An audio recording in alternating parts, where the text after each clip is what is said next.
शुरू करते हैं। क्या हारना वाकई में गलत है?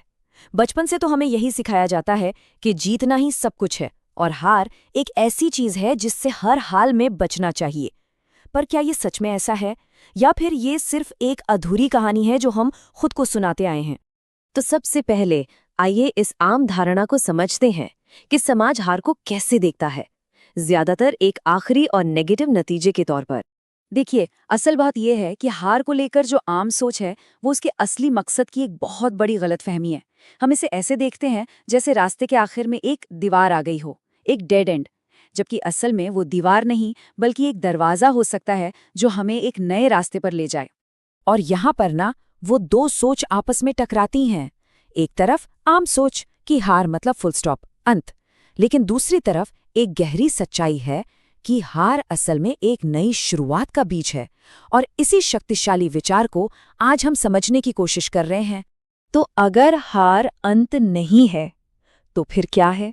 चलिए अब ये देखते हैं कि ये कैसे जीत की तरफ पहला और शायद सबसे जरूरी कदम बन सकती है। इस विचार में ना बहुत गहराई है। जीतना सिर्फ ताकत या टैलेंट का खेल नहीं है।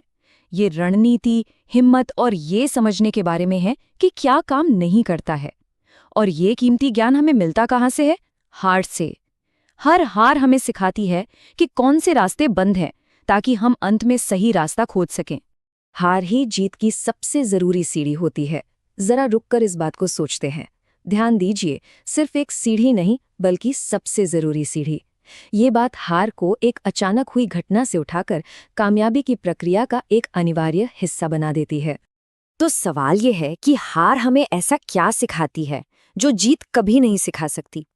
इस हिस्से में हम उन अनोखे और कीमती सबकों पर ध्यान देंगे जो सिर्फ असफलता के अनुभव से ही मिल सकते हैं। जीत शानदार होती है, वो हमें बताती है कि हम सही थे, लेकिन हार हमें आईना दिखाती है।